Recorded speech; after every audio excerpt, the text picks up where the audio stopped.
If you got a pack of chicken drumsticks and you want them falling off the bone, watch this video. Trigger warning. I had already removed the skin, removed the fat, removed the chicken hairs, cleaned them down with limes and lemon, splash of vinegar, and rinsed them off with cold water. Y'all already know the routine.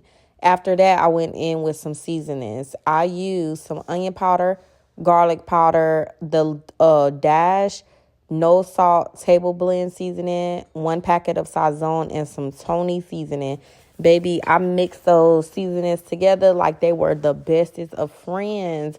Those chicken drumsticks were seasoned to perfection on every inch. Then I took a tablespoon of jerk mild seasoning, marinade, and just put it on top just to add a little spice. If you don't like spice, don't add that.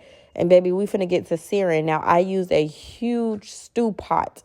I added 1/4 cup of vegetable oil to the bottom, and then I just put my chicken drumsticks flat down into the bottom of the pan. Now, I did overcrowd the pan on purpose because this was a huge pot and you're just searing the chicken. You're only searing the chicken, and you're not fully cooking it here, so they will continue to cook. Y'all, that's my daughter in the background playing.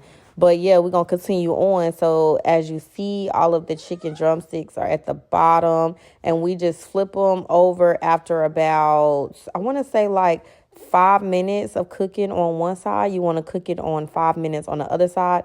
Again, it will not be done. The purpose of this is to not have the chicken completely done. You're just searing the bottom of the chicken. You're just searing the chicken on both sides.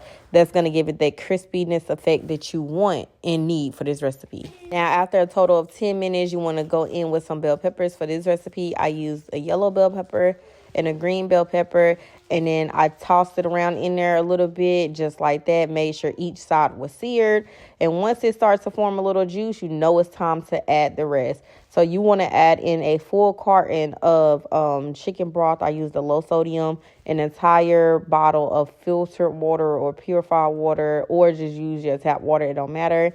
And then that was me just adding the rest of the chicken broth, because you want to make sure your chicken is covered, and cook it on low and slow for the next hour to an hour and a half, maybe even 2, until it's looking like that, falling off the bone. Y'all see me making my squash and zucchini, my white rice.